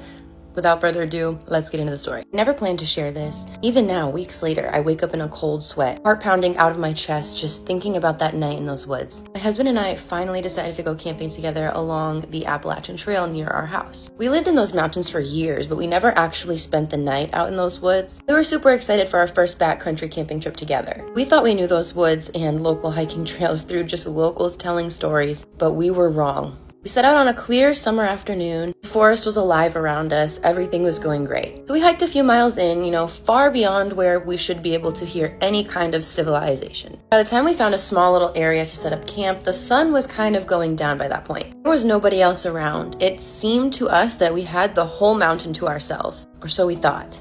As we pitched our tent, I remember feeling this strange, hush over the forest. Daytime noises started to fade, you know what I mean? There was no bird song, there was no critters running around, and I just kind of chalked that up to, it being late. Maybe the critters are getting ready for bed too, just like we are, everyone's gotta sleep, right? I just told myself that I was just a little bit nervous for our first night out here, and I was totally fine, whatever. By nightfall, we had a small fire crackling, and we were cooking our dinner. The sky above us turned this beautiful deep purple that only you know if you've ever been away from the light pollution. So fucking beautiful. Distant sounds of the nighttime were coming in, ambient sounds of tree frogs croaking off in the distance, crickets chirping in a rhythmic pattern. We relaxed for a while, sitting by a little log that we had rolled over to our fire so we had a little place to sit. We were just kind of talking in hushed voices about nothing in particular, just about our day and maybe what we were going to do tomorrow, maybe what we were going to see tomorrow. But still, I won't lie, I was still feeling very much on edge. Every snap of a twig off in the woods would make my ears perk up. At one point, I thought my soul was about to creep out of my body because we heard this shrill scream off in the distance. My husband was like, okay, it's probably just a fox, or what are those ones that scream a lot? Those the fucking mountain lions. He's a seasoned hunter, so he's familiar with wildlife, so I just kind of took that for what it was. I was like, okay, I'm gonna believe you so I don't fucking get scared. Around 11 p.m. we doused the fire and decided to go in for the night. The forest had grown very dark, especially without the fire pit. Now all we had was my husband's flashlight. And then we had the super thin beam of a headlamp light that we just kind of hung up in our tent, and that was the only little bit of light that we had in our tent while we were getting everything ready, getting our sleeping bags ready, making comfort for ourselves. It was a little bit unsettling, I'm not gonna lie. We laid in our sleeping bags and we were talking to each other about just how quiet it felt outside. The chorus of the crickets and the frogs around the area had kind of mellowed out a bit, but they were still there, and I was just kind of clinging onto that, just hanging onto those sounds as just comforting signs of normalcy, you know what I mean? We're not completely alone out here, it's okay. Wildlife is feeling okay, so we should feel okay too. Sometime after midnight, I woke with a jolt, and at first I didn't really understand why. The night was deathly silent. The only thing that I could hear was the pounding of my heart in my own ears. What I did notice was that the frogs and the crickets and the birds and any sound that was nature in its finest had just had just ceased to exist. That was the wrong word. But I could just sense that something was wrong. It almost felt like the entire forest was holding its breath right along with me. My husband woke up a second after I did. He later told me that he could feel me tense up, and then he heard it too. A single snap of a branch that was somewhere up the slope behind our tent. It wasn't just a small stick falling or a small crack. It sounded like something had stepped down on this thing and it cracked. We both lifted our heads. We were hardly breathing. In the darkness of the tent, I reached for my husband's hand and I grabbed it, and I'm like, oh my God, if we die, we're dying together, honey. I could feel too that he was freaking out too. His hands were clammy and sweaty, and he was freaked out just as much as I was, but trying to hold it together to be the man of the night, But then we heard another crack, and this time it was off to the right side of the tent rather than behind the tent, it was getting closer. They were bipedal, heavy footsteps. They were not that of a deer. If you've ever heard a deer walk through the woods or even just know anything about deers, you know that they tiptoe through the tulips, I also knew that it wasn't just a stumbling black bear. We know what those sound like. Bears generally make much more noise than that. They're huffing and puffing as they're walking down the fucking wherever they're going. This sounded more deliberate, and like I said, bipedal, which means on 2 feet. So it sounded very much more human-like than it could have been animal. It seemed human, but it seemed like a human wouldn't be able to make those sounds. You know what I mean? A human would make more sounds than this thing did. It was way too quiet in between footsteps for this thing to be actually human, unless it was they were just walking with incredible deliberation and control. My husband looks over to me and he's like, did you hear that? His voice was barely audible, which made me fucking freak out even more because I'm like, dude, he's freaking out. Like, I could hear a tremor in it, which was just not normal for him at all. I had thought of the hunting knife that we had in our pack, but I was too fucking scared to move or get it. Also had a can of bear spray back in there, and I was just too scared to move and make any noise and go get it. So we both just sat there frozen in the tent, just listening, doing basically the only thing that we could do. The night was so silent now that the slightest little ruffle was fucking deafening. Then my husband starts to unzip the tent door, right? He wanted to take a listen, or maybe peek out. Just as he did, we heard this small thud that was very, very close to our tent. Then like a skittering roll, like an acorn or something had been thrown directly at our tent and was kind of just rolling from the impact. It was not something that had just been like falling naturally, okay? That had been thrown. It came from an angle, okay? So there was no way that it could have just been like an acorn falling from the tree. My husband finally reaches over our pile of gear and he grabs the flashlight. He hesitated for a second and then with one swift movement, he unzipped the tent, flashed the flashlight out there. For a moment, we saw nothing but the forest, right? The clearing, the jagged shadows of the branches, normal things at nighttime. And as he was kind of like, moving the flashlight around, there were two eyes reflecting back at us from just beyond the tree line, maybe about 25, 30 feet away. They were at least 6 feet off the ground, very wide set. They caught the light in a way that gave off like this dull reddish kind of shine. I've seen plenty of deer eyes in a flashlight beam, and that was not that. These were forward facing, like a predator's or like a person. The flashlight beam lingered on that spot for just a few seconds, right? And I was able to see this big, tall, shadowy figure just half concealed behind a tree. It was tall and very skinny. Or maybe it was just leaning out from behind the tree trunk. I'm not really sure. Flashlight barely caught sight of its head and shoulder before the thing jerked out of sight. It moved so fast. Like, I've never seen anything move that fast in my life. I don't even think a human could possibly move that fast, even if they were scared shitless. Mind you, all of this happened within a split second. So my husband and I fucking jolt back into the tent, zip everything up, and we're just like, what the fuck? That wasn't a bear. That wasn't a person. What the fuck was that? I was shaking uncontrollably. I literally just was so scared I felt like I could throw up. We're sitting in the tent and he's got his arm around me and he has no words of reassurance, which is very strange for him because he's always the one that's like the fixer, the one who's like trying to calm me down, but he just had no words to say because he was just as scared and uncertain. Minutes drag on. We're sitting in the tent, not knowing what to do. And we heard a soft scraping sound directly behind us in the tent, inches from where we were sitting. It was as if something was like pawing at the tent fabric, kind of like testing it out. So I clapped my hand over my mouth, just too scared to scream or even breathe too heavily. My husband was clutching the knife now, his trembling in his hand, not knowing if he was gonna have to kill something or not. We were just caught in the worst dilemma. We didn't want to make a sound in case it wasn't an animal, but maybe if we did make a sound and it was an animal, it would just take off running and be scared. Like, what could we even do at that point? Then there was a sniffing sound, and then this like low guttural grunting sound, almost human sounding, but not quite. Like, think of a human trying to emulate the sound of a bear or a dinosaur. But something about it was just almost a little bit mechanical. And the stench that followed made my stomach lurch. It was the most foulest, fucking disgusting, rotting garbage smell I've ever smelled in my life. And then something slapped the side of our tent so hard, it literally like pushed the whole thing in and out. And then we heard what sounded like footsteps just circling around our campsite. Slow and deliberate, not fast-paced, nothing, just slow and deliberate, like it was trying to scare the fuck out of us. Or like it was just trying to scope out what we were or what was happening. And then just as quickly as the footsteps had begun, they stopped. Then gradually the sounds of the forest just started to come back, the crickets, the birds, everything was just coming back to life. We stayed awake until dawn, stiff and shaking in our tent, too scared to even move or breathe too loud in case that thing would come back. The next morning when we woke up, the proof that something was there was very evident. We had a couple of our items be thrown away that we had left out around the campfire. Deep marks were gouged into the dirt around our tent. All of our stuff was just thrown about the campsite. And we saw the footprints, which were like these huge burly fucking footprint. My husband is 6'2", and his footprint was not even half the size of that. But anyways, we made it home safely and we're alive. Oh my god, you guys, if you have any stories you want me to share or want to share with me, please do, because oh my god, I personally have a lot of stories and I know that some of you do too. Just be careful out there, okay? This photo belongs to Phil Reed. Phil explained that she was walking around the area with her family.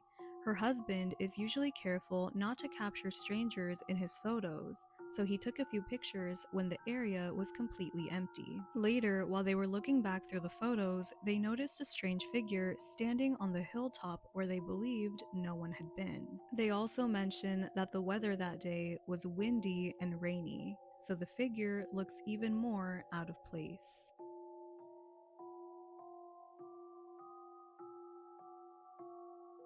This video was taken by my sister in 2020 in a hospital. She noticed this strange figure peeking out at her repeatedly, so she started recording. We've never been able to identify what it could have possibly been, but we know for sure it wasn't a physical person.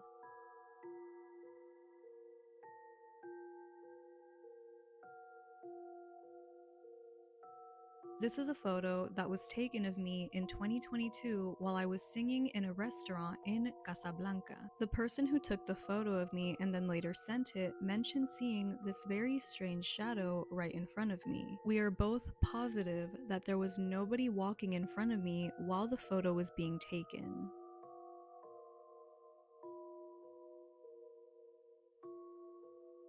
This is a photo that I took while I was visiting Edinburgh Castle. I think I could have actually caught some kind of spirit or entity.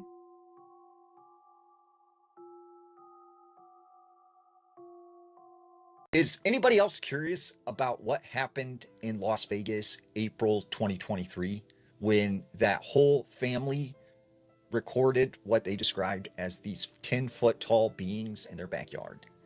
And not only that, all of these residents of Las Vegas reported seeing this large fireball in the sky.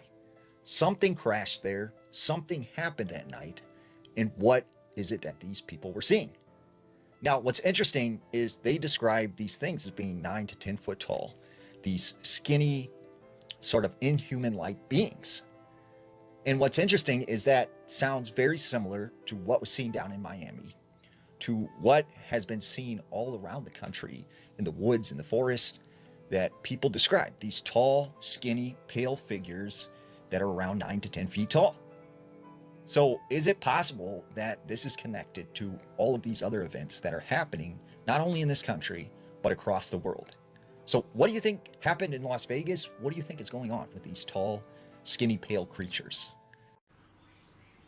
I've just found a camera in a teddy that was sent to me randomly. I'm going to ask this once. I know the whole AI thing, and I got sent 36 dresses before Christmas. That all stopped. I didn't connect any dots. Then I got a call that was my daughter's voice saying that I needed to meet her in the park. There's way more to it. I've contacted the police, all of that. I found a voice recorder in my drawer in a jewellery cardboard box disguised as a necklace that I stupidly thought a brand must have sent me, and I've chucked it in the drawer tidying up. This teddy got sent the other day. It said to Mom, M-O-M, from Lily with one L, which is not our name spelt.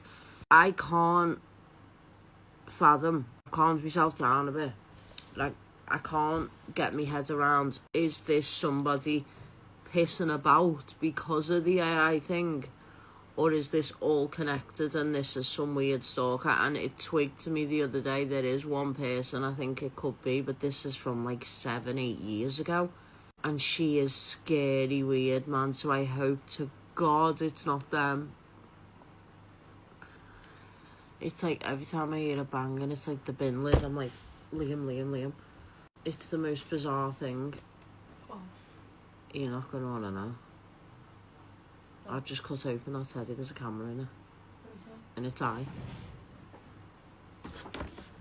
I've kept all of this. All of the stuff in.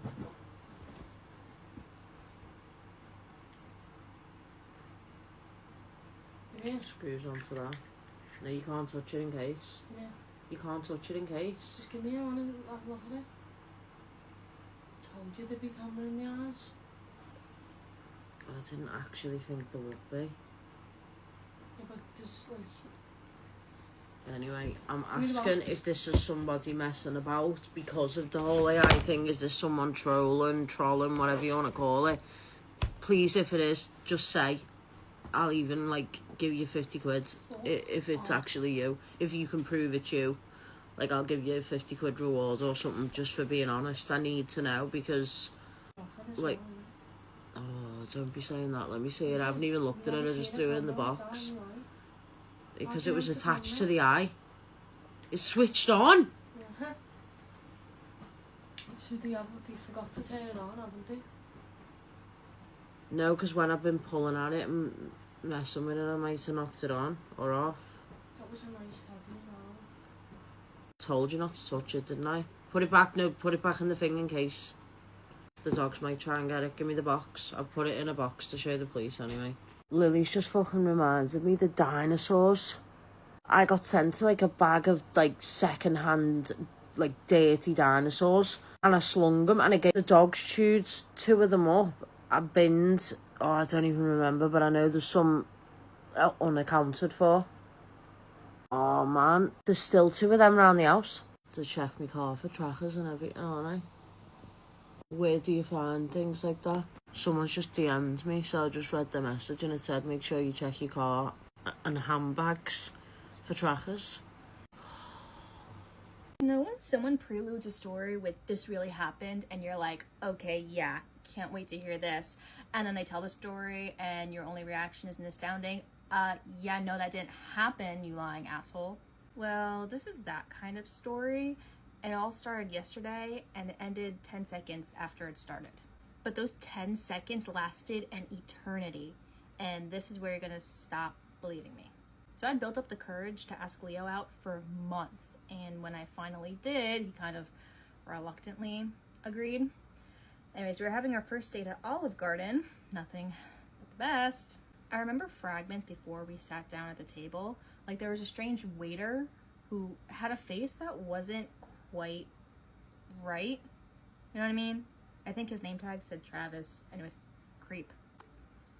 Anyway, we sit down, 10 seconds of awkward silence. Then we sit down, 10 seconds of awkward silence. And we sit down, 10 seconds of awkward silence. And this is where I start to get weirded out. We sit down, 9 seconds of awkward silence, and I say, what the? We sit down. What the? I say, and Leo looks at me confusedly. 5 seconds of awkward silence, we sit down. And then this goes on and on for a while, just 10 seconds over and over. I keep cursing at him, he keeps looking at me weirdly, and I start to come to terms with the fact that I'm stuck in some of those weird Groundhog Day time loops. I told you that you wouldn't believe me. Anyways, per any logic of a time loop movie, I start doing things differently to try to break out of it. I don't know how long I kept at it, how many different changes I made. I stopped counting after 500,000. It's about 50 days or so, if you do the math. Then I started doing some messed up stuff, you know? Throwing things, punching that weirdo Travis in the face. I gotta admit, that one did feel good. I even attempted to, like, myself a few times, but I was never fast enough. It took me a while to notice them, but, I mean, I guess that's their job, not being noticed. You know, men in black suits. They were hidden all the way in the back of the restaurant, and unlike the rest, they changed from time to time. I mean, it wasn't much, just details, like hand gestures. I tried charging them, but never made it in time. So, after an eternity of this, I lost it. And I took it out on Leo, just ramming my snake knife right into his eyeball and laughing like a lunatic all the while. Then I waited patiently for 10 seconds to pass and for the show to just start all over. But it never did. And I could see the men in the back nodding, and then chaos erupted and police stormed in. Anyways, now I'm here. And I was told I couldn't use a single word of that in my defense. It is time for a spooky ghost story. If you do not believe in ghosts, go ahead and scroll. So a little backstory real quick. My husband Chris has been renovating a rental property that my parents own.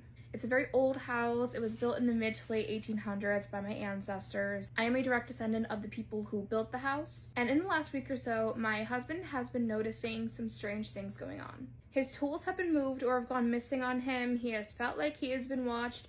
And now he has been locked out of the house multiple times. The door has like one of those like sliding locks. And the upstairs tenants, all of these things, he's renovating the first floor. The upstairs tenants have said that they have heard doors slamming, people running around, when nobody is working on the property. So on the day that the actual story takes place, Chris had arrived and the door was no longer locked from when it was the day before, so he was able to get right in. So when he left in the afternoon, he made sure to lock the door. And when he got home, his first words were, "Katie, can you please sage the house?" So after dinner, we go over to the house and I decided to check the front door for myself, and I walked right in. It was unlocked. So Chris and I messed with the door a little bit. We messed with the lock to make sure that it wasn't broken or anything, and it works perfectly fine. So we go into the house. Chris decided to use this time wisely and he started hanging a light fixture. I go ahead and I light some Palo Santo. I light some protection candles. So I pulled out my dowsing rods and I went to the front of the house to see if I could communicate with anybody. Her energy was very weak, but I was able to gather that she was a woman. But before I could get any more info, Chris calls me from the kitchen, kind of freaking out, a little shaken up. I met Chris in the kitchen and he tells me that his screwdriver was flung across the room from where it was resting on top of his ladder. He was nowhere near the ladder. He was across the room by the kitchen counter and he heard it fly across the room, and it was 3, maybe 4 feet away from where the ladder was. I take this opportunity to attempt to communicate with whoever might be in the kitchen instead, and my dowsing rods have never been this active before when I have used them. Every answer was very forceful. I was able to gather through a series of yes or no questions that they were one of the original builders of the house more than 150 years ago, and they were very upset with the renovations that were going on. They were very upset with past renovations that happened. A couple of years ago, Chris redid the upstairs apartment as well. I was also able to gather that they were not fans of the previous tenants that were living there. They were also concerned about the current tenants that were living there, and they were concerned about the new tenants moving in because they were no longer blood relatives. So like, I grew up in the house, my family used to live in the house, and all of these new tenants, they're brand new people to the spirits who live there. I did ask them if they liked the current tenants who live on the upstairs floor. They did like one but not the other. So Chris had brought a cigar with him and he takes his time to light the cigar, and I explained to the ghosts that Chris loves cigars, and the dowsing rods immediately position themselves toward him. Now, mind you, the house was once a cigar factory and store. That's what my ancestors did when they came to America in the 1800s. They made and sold cigars. So I did proceed to explain to the spirit that Chris was in the process of renovating the house to make it nicer, to clean it up after the previous tenant had destroyed it. I also told them not to worry about the new tenants moving in. There should be nothing for them to worry about. I also then did explain that I was going to sage the house and also make an herb mixture that I was going to sprinkle at all of the entrances and exits to sort of deter any bad energy from coming into the house. I also do want to take a teeny tiny little ad break and talk about N Buddy's Beef Tallow Honey Balm. This stuff is amazing. I have used it almost every day since I've gotten it, and my skin has never felt better. It claims to be made with all natural ingredients, include organic grass-fed beef tallow, wild honey, olive oil, chamomile extract, rose essential oil, and orange essential oil. At least check the product out. I will be linking it to this video. Let's get back to the ghost story. So I was out in the Four Seasons room making the herb mixture, and the tenant from upstairs that the spirit does not like decided to come check in and see how we were doing, and when he walked over the threshold into the Four Seasons room, 2 things immediately happened. 1, my hand was jerked away from when I was trying to mix the herbs, and 2, my bag, which was resting on a cabinet probably 2 feet away from me, was flung onto the floor. Kind of got the vibe, so I did wait for the tenant to leave to continue. So Chris and I went ahead and we saged the house. We spread the herbs at all of the entrances and exits. And then it was time to go. So me and Chris went ahead and we locked the front door, made sure that it was actually locked and everything. We went out the back and I went to the front porch to make sure that it was actually locked from the outside. It was locked. Something told me to look down the hallway. So the front of the house is where the front door is. It is just a straight hallway back to the kitchen, and I saw movement, like a lot of movement. I was not able to actually see like an entire figure, but there was definitely something in the kitchen moving at the end of the hallway in my line of sight, watching me. He asks me what did I see. He could tell that I was a little bit unsettled, so I quickly went and got in the car, and in the car I proceeded to tell him what I saw. On the way home, Chris and I both still felt a little unsettled. We did feel a lot of energy still with us, almost like we were being followed. We're passing a church, so Chris pulls over and We tell whatever spirit has hitchhiked with us that they are not allowed to come with us. They're not allowed to enter our home, to attach themselves to us in any way. Kind of feel the energy leave at that point, and we just continue home. I don't feel like the energy was malicious or anything. I don't feel like it was demonic or evil, nothing like that. But I could definitely tell that they were extremely pissed off, and they wanted us to know that they were pissed off. I'm not sure at this point if I'm going to continue investigating or not, but stay tuned for potential updates. A friend of mine works overnight at the ICU in a hospital. She took some photos one night because her hospital was allegedly haunted. None of the photos captured anything except for this one. This was taken in León, Guanajuato.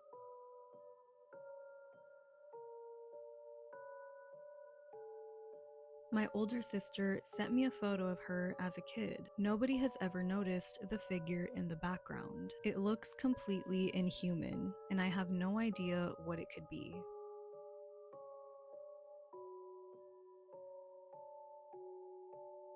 The owner of this photo says that it's a screenshot from a video call they were on while they were taking care of their mother in the hospital overnight. Everything was completely normal until the other person on the phone asked, "Who's that little girl behind you?" The owner of the photo claims that they were completely alone, and the floor they were on wasn't open to children.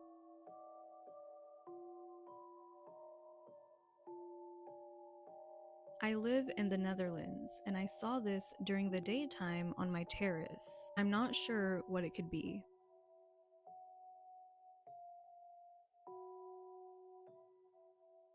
If I'm going to be scared, you are going to be scared with me. It is time for another spooky story. I'm Autumn in Appalachia. Send me your spooky stories, add me on Facebook, and subscribe on YouTube. Same handle. Without further ado, I'm not positive if this follower wanted to be tagged in this video, so let's leave her anonymous. We'll call her Kate. Kate, feel free to jump in the comments if you see this and you'd like to. We're going to be talking about something bone-chilling that happened to Kate and her 2 daughters while living in this house, and then I'm going to backtrack and give you guys some dark and creepy context about this house that was passed down in Kate's family generation to generation. So one day Kate is home with her 2 daughters. She is an older and a younger child, and she is standing in the living room. It's the middle of the day, and from her vantage point in the living room, she can see into the kids' bedrooms. There's a couch in there, and she sees the girls playing tug of war with a pillow. Now, Kate can see the younger daughter. The younger daughter is laying on her back on the couch. She has both of her hands above her head behind her, and she is holding on to the pillow, and she is playing tug of war with the older child. Now, Kate cannot see her older daughter, Zoe, but she can tell that Zoe is in the floor, like squatted down in the floor, holding the other end of the pillow, and she is like pulling her younger sister back toward the arm of the couch. It's all fun and games at first. Kate's kind of getting a kick out of watching them. They're laughing, giggling, when suddenly things changed. Her younger daughter went from having a good time to struggling to like keep control and keep a hold of this pillow because of how aggressively her older daughter Zoe suddenly became playing this tug of war game. She said that Zoe started pulling this pillow so hard that it was physically lifting her younger daughter off the couch, like levitating, you know, her body in the air, and she is like being dragged toward the arm of the couch and is about to like hit the floor. So Kate sees this and she calls out to her older daughter Zoe and is like, "Hey, you're about to like pull your sister into the floor. Stop." 2 things happen when Kate said that. Number 1, the pillow drops suddenly and her younger daughter falls back onto the couch. The second thing that happened, Kate heard her older daughter Zoe from across the house in another room respond and say, "Mom, what?" Of course, immediately this sends chills down Kate's spine, so she rushes into the room. She's checking the room, checking the floor beside the couch. She does not see her older daughter Zoe anywhere, and it just dawns on her, oh my God, something was in here playing tug of war with my daughter so aggressively that it was like physically picking her up off of the couch. And at the same time she is realizing this, her younger daughter is realizing the same thing, because she too is looking around trying to find her older sister sister, and Kate said that the look of horror that washed over her younger daughter's face is something she'll never get out of her head. Now, she didn't want to scare her younger daughter too bad, so she tried to say, oh, Zoe was in here, she just like ran into another room really quickly, all while knowing that it is physically impossible for that to have happened and Kate to have not seen it. Now, this is not the only thing, to say the least, that was creepy as hell about this house. Kate said this house has always had like something off with it, some sort of a dark energy, but it originally was her great-grandparents' property. Now, these were her great-grandparents by marriage. They actually passed away in that house. I don't know the context. I just know they passed away. When they did, Kate's grandma and her step-grandpa inherited the house, so then they moved in. Now, Kate said, in her words, that her step-grandpa went crazy in that house. She said he was a hoarder, and in addition to the hoarding, he became suddenly just very aggressive toward her grandma, is not taking medication. Eventually, it gets so bad, they have to hospitalize him. Now, when they do, Kate is the only one in the family who is like willing to clean the hoard out and fix the place up. So that is what she does. She spent a lot of time by herself in there cleaning this hoard out. And there were a few things that happened during that and when they moved in that was also really freaking creepy. So let's get into it. Today, Kate is in the basement, and this is weird, so you guys buckle up, and she's cleaning up like a pile of wood when she finds a snake den. She said it was a mother snake and like 6 baby snakes, and that all the baby snakes were eating each other. And she said, for instance, like one snake would have the tail of another snake in its mouth, and the snake that's getting eaten is also eating another snake, like lined up, all doing this. And is this something that baby snakes might do? Like, I've heard of, animals like eating each other in the womb and stuff, but yeah, it could be. But she said there was something about this that felt off. It felt like evil. It freaked her out, to say the least. Something else that used to happen in that basement, she said that the basement door would like slam and shut on its own all the time. There was one particular time where she's down there and the door slammed shut by itself, and she began smelling lavender perfume so strong that she thought there was like a bottle broken somewhere. She later told her dad and some other family members about that experience, and some of the family members that were listening knew Kate's great-grandparents, and they chimed in when she mentioned that lavender perfume and said, that is so weird because our great-grandma used to wear lavender perfume, and she liked to keep the basement door closed, so anytime one of the kids would like leave it open, she would kind of go in a huff, like slam that door shut. And so Kate kind of thought like that experience in particular, it could be the spirits of her great-grandparents who died on that property.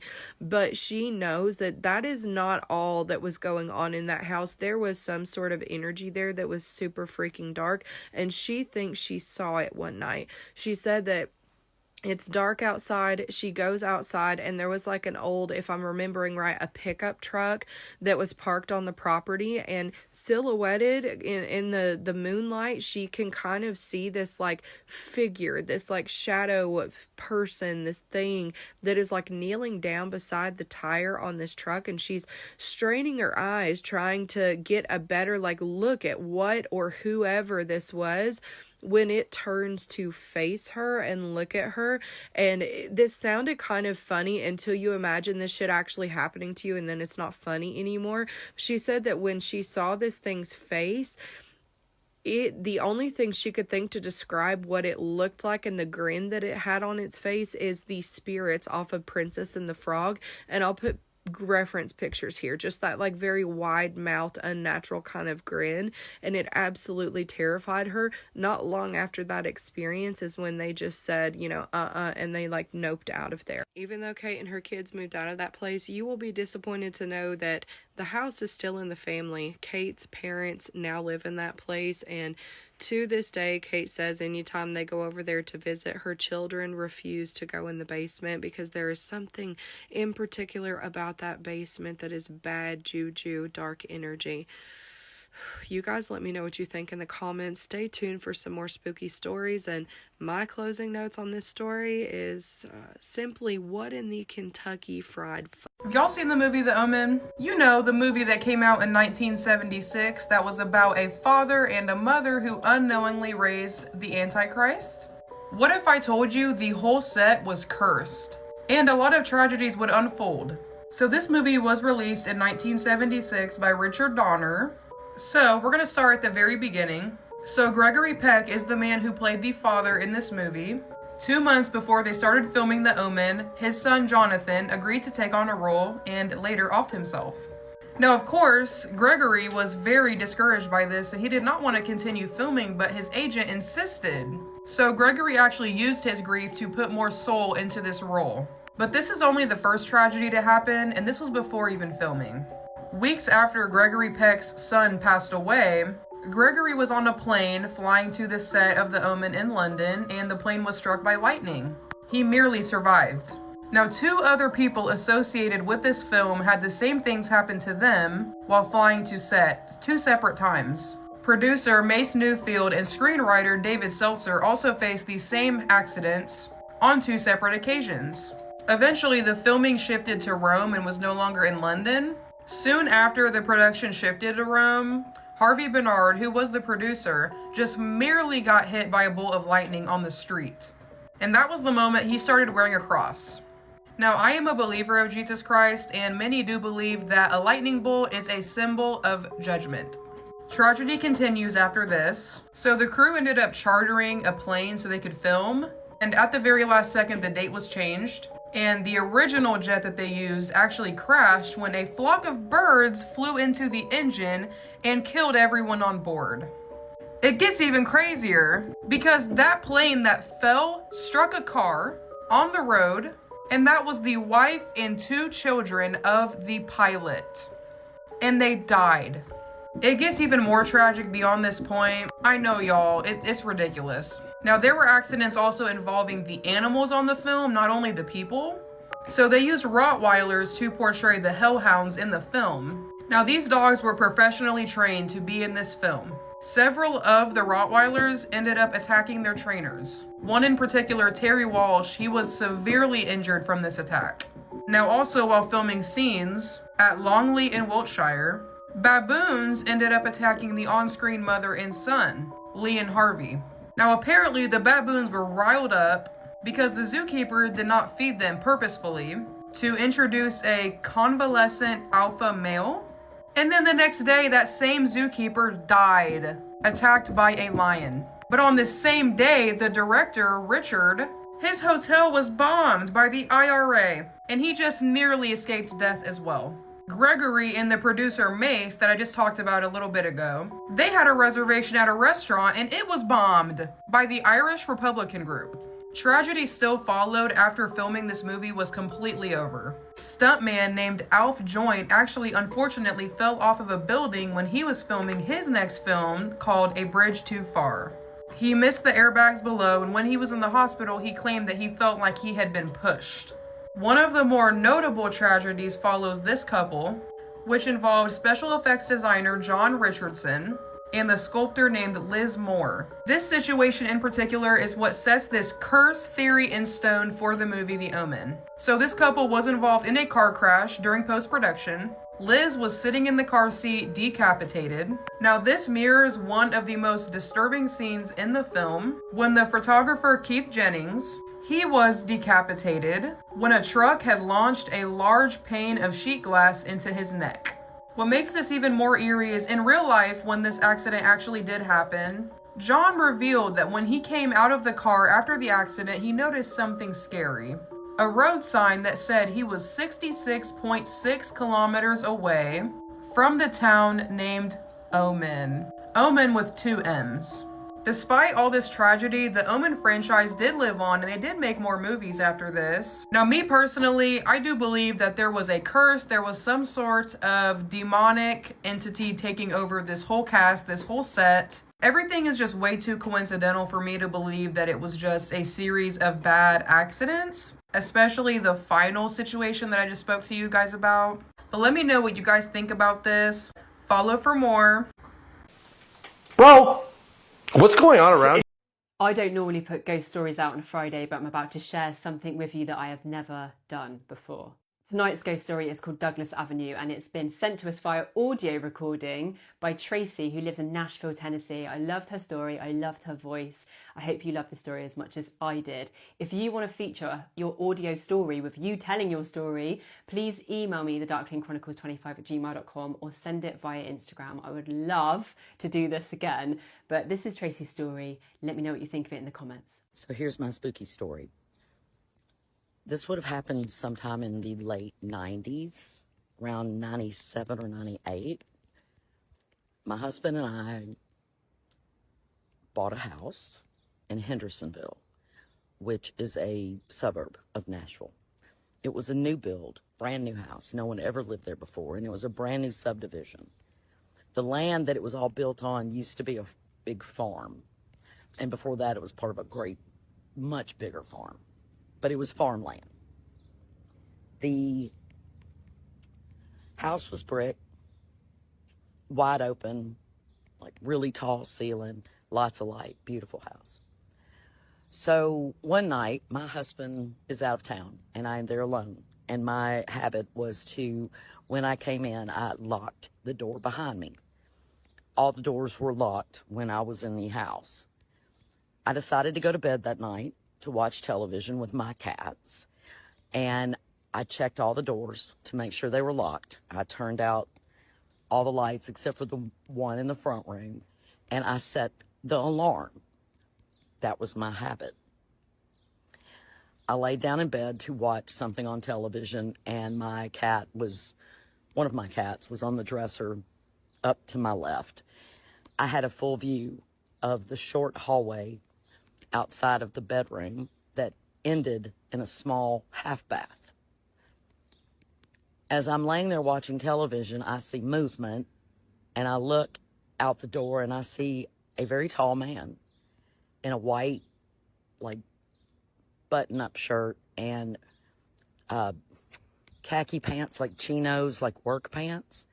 He was walking quickly, swinging his arms as he walked, and he disappeared into the half bath. So I'm a little freaked out. And the first thing that my brain tells me is that, oh, wait, the alarm didn't go off, so that was not someone coming in from outside. Okay. And then I realized he had no head.